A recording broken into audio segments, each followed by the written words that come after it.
In the 1950s, Kenya was a land divided. The most fertile regions, known as the White Highlands, had been seized by European settlers.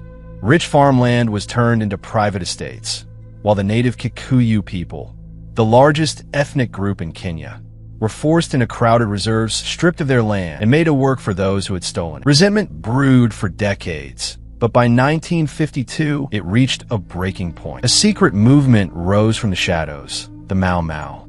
Members swore powerful oaths of unity and loyalty, vowing to fight until the land was theirs again.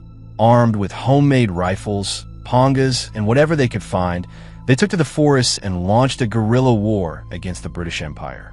The uprising spread fear across Kenya. Settlers were attacked on remote farms, police stations were raided, and British authority began to tremble.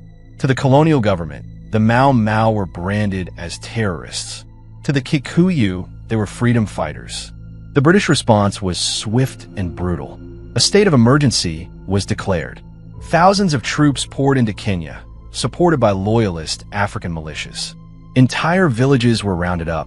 Over 1 million Kikuyu men, women, and children were herded into barbed wire detention camps and protected villages, where many faced starvation, forced labor, and horrific abuses. The forest became the Mau Mau's last stronghold.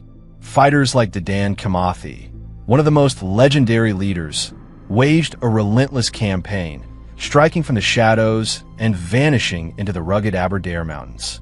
But the British counterinsurgency machine was ruthless, using informants, air bombings, and mass hangings.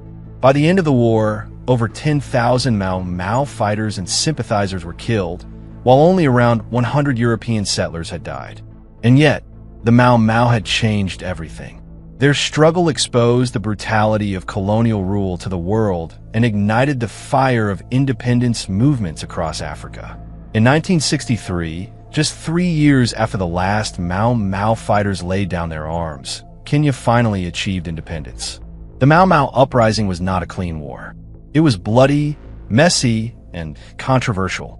But at its heart, it was the story of a people who refused to accept the theft of their land and dignity, and whose defiance helped break the chains of empire.